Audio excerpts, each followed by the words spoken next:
Assalamualaikum warahmatullahi wabarakatuh. Bismillahirrahmanirrahim. Alhamdulillahirrahmanirrahim. Bihi nasta'inu ala amri wa ala alihi wa ashabihi. Bapak Ibu rahimahullah, di dalam menjaga keutuhan dan keeratan ukhuwah persaudaraan ada di istilahnya meliputi melingkup 5 T. Yang pertama adalah ta'aruf. Manusia diciptakan oleh Allah, laki-laki dan perempuan ta'aruf, saling kenal mengenal, bersuku-suku, berbangsa-bangsa. Syukur dan ta'aruf, kenal mengenal. Yang kedua, tafahum, saling memahami. Kalau orang sudah kenal orangnya, kerak suku bangsanya, ya, sampai memahami karakteristiknya. Karakteristik orang Sunda berbeda dengan orang Jawa misalnya, orang Batak dan Jawa itu sampai paham. Jadi mari ta'aruf, tafahum, kenal, jadi saling memahami. Dan yang ketiga adalah ta'awun, saling menolong. Yang keempat adalah takaful, saling meringankan. Kemudian ada yang terakhirnya tasamuh, saling menghargai, menerima, tidak kenal dengan toleransi. Nah, minimal 5 T ini insya Allah kita bisa mengeratkan persaudaraan sesama manusia, sesama muslim ini pada khususnya ini. Jadi mulai ta'arif, tafahum, ta'awun, takaful dan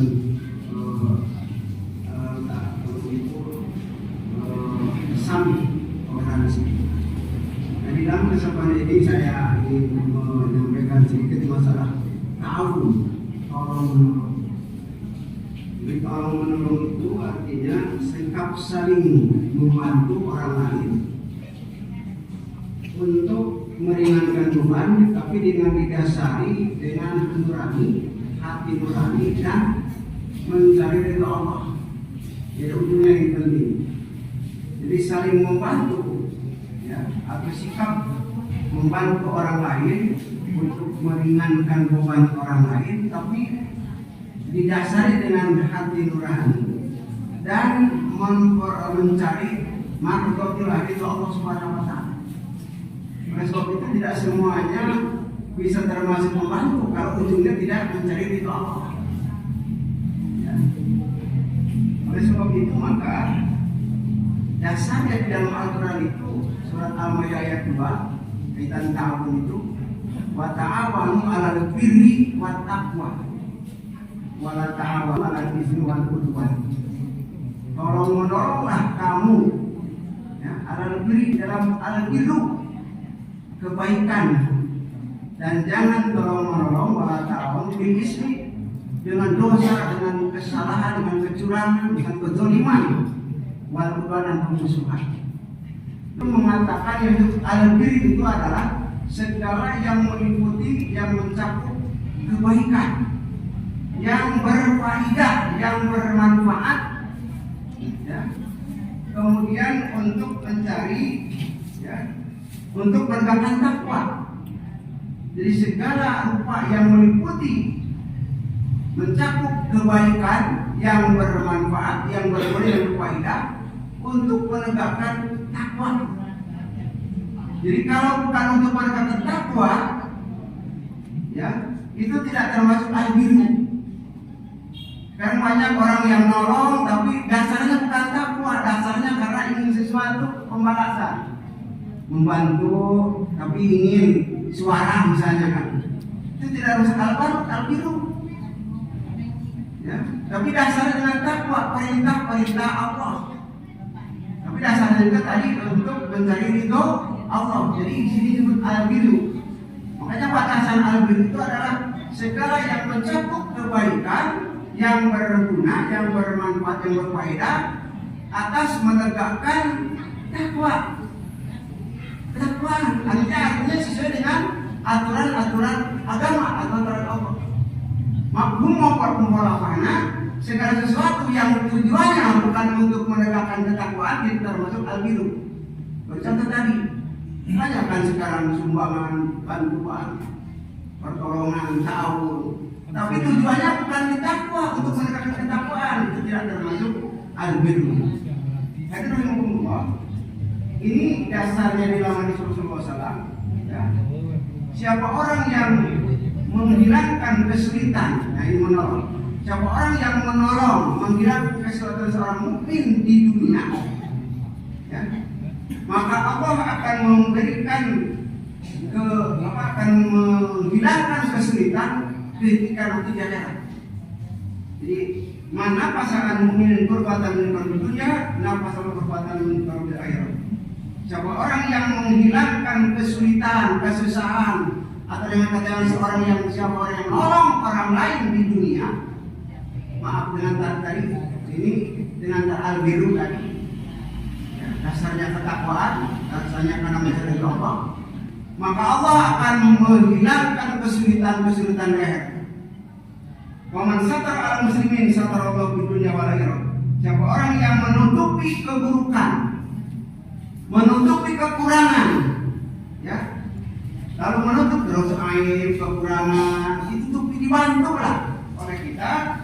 Sallallahu dunia wa akhirah. Allah akan membantu, akan menolong orang yang membuat tadi menutup aib, menutup keburukan tadi di dunia di dunia dan akhirat. Ini dasarnya. Maka disebut al-birru. Jadi orang yang kuat al-birru itu yang tadi yang dasarnya mencari ridho Allah, lalu untuk menegakkan ketakwaan. Nah, kalau sudah itu dasarnya, maka Allah akan memberikan pertolongan mana di dunia dan akhirat. Wa mauqi al-afi maka al-afi. Allah akan menolong hadis riwayat Muslim. Pada seorang selama pertolongan pada saat jika jadi bantu menolong karena ingin sesuatu, kami bantulah saya ini imarannya itu ada. Ini Allah dan sama muslim harus dihayat. Yang digolimi dan yang terima dari unsur ahoka zaliman, saudaramu yang melakukan keaniayaan. Allah ya Rasulullah ada Rasulullah para sahabat bertanya menolong orang yang dianiaya zaliman.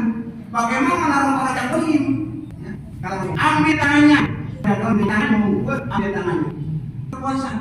Kalau ada orang yang tahan, jangan sampai terkuasa. Kalau jadi penguasa mungkin. Jadi membantu, ya, dalam cara ini menghentikannya. Apabila tidak, Allah akan berikan balasan ini dalam Inna nasa idza ra'u dhalim fasyaqallahu.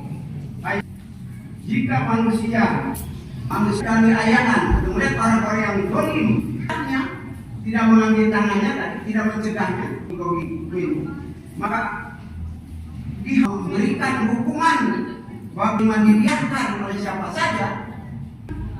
Awas dulu. Dikhawatirkan Allah akan menurunkan iqab.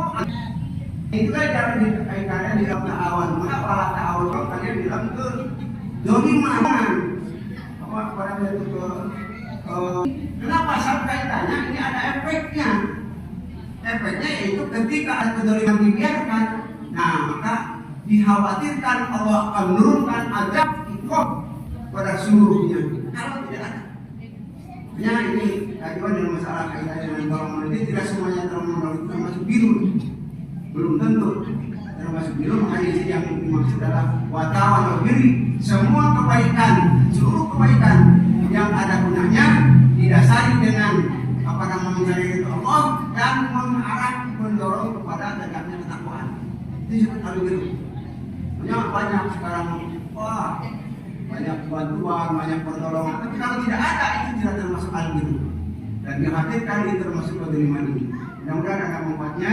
Wabillahi taufiq wal hidayah. Assalamualaikum warahmatullahi wabarakatuh.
Hadirin jamaah sholat Isya yang dirahmati Allah Subhanahu wa taala, alhamdulillah hari ini kita bisa kembali melaksanakan sholat Isya berjamaah.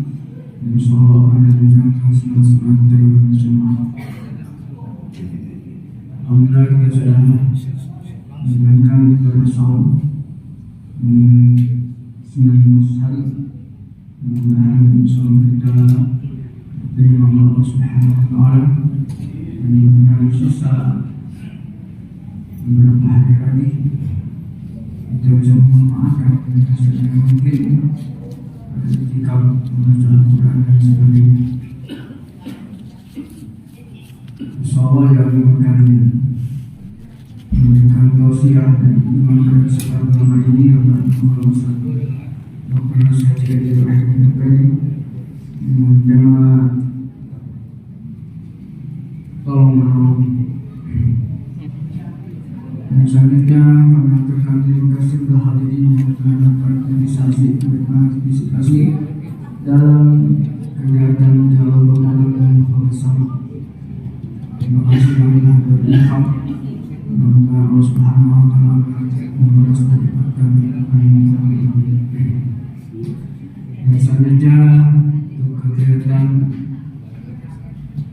kemampuan istiqomah, insyaallah kami istiqomah membuka layanan pemberian zakat, infak, sedekah, insyaallah dimulai hari Minggu tanggal 31 Maret 2024 pada sholat asar sampai dengan pada sholat tarawih. Untuk besaran zakat fitrah untuk edaran dari Badan Amil Zakat Nasional untuk jiwa sebesar, kalau diuangkan sebesar Rp40.000, atau silakan bisa ibu-ibu bapak-bapak memberikan harga tersendiri sesuai dengan apa yang ibu bapak beli. Beras yang dibeli oleh Bapak Ibu saya hitung sendiri. Menurut edaran dari Badan Amil Zakat Nasional itu sebesar Rp40.000 per jiwa. Maka silakan yang ingin membayar zakat di Masjid Istiqomah bisa besok pada asar di mulai ini untuk pada asar sampai dengan pada sholat tarawih. Jadi Allah Subhanahu wa taala dimohon untuk tidak berbicara dan memainkan HP dan harus ketika bersiap langsung. Mungkin itu yang bisa sampaikan. Wassalamualaikum warahmatullahi wabarakatuh.